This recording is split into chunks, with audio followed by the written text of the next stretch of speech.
So overall, our assessment is combining the marginal but assessed benefit that JCVI made at an individual level, taking on board additionally the issues around education.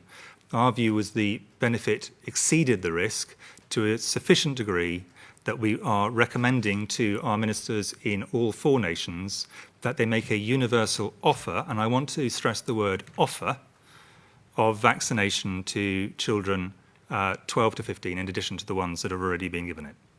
So that is our current advice to ministers, and it is now with them to decide in each of the 4 nations how they wish to respond. Professor Lim.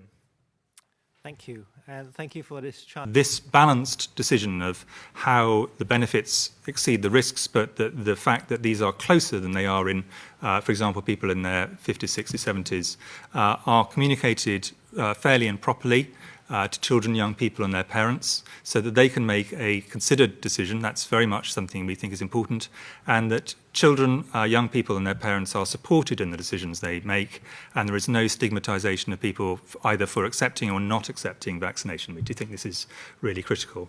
Just add some comments from MHRA's point of view.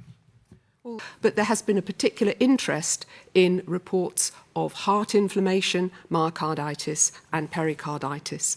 These both happen very rarely in the general population, and our job is to continually review the balance of what we observe against what we expect to see. We've undertaken a very thorough review both of the UK and the international reports. There's a consistent pattern. There are slightly more often frequently do we see cases in young males and after the second dose. But overall, the conclusion of our expert advisors is that these are mild cases. Individuals usually recover within a short period of time with standard treatment.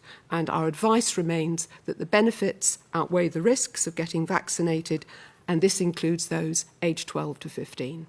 CMO for Scotland, Gregor. And then there's a process by which we must then be able to, very straightforward language, be able to sit down with children and their parents and be able to describe to them exactly the nature of that advantage in becoming vaccinated. And to do that, we'll work with various Royal Colleges, including that of the Paediatrics and Child Health and general practitioners, people who are used to consenting in this type of scenario, to be able to explain in a very child-friendly terms exactly the advantages that people are likely to derive from proceeding with vaccination. And that is something which GPs across the country are used to doing on a regular basis. Ashish Joshi, Sky. Professor Whitty, can I ask you a question, and also a question for Professor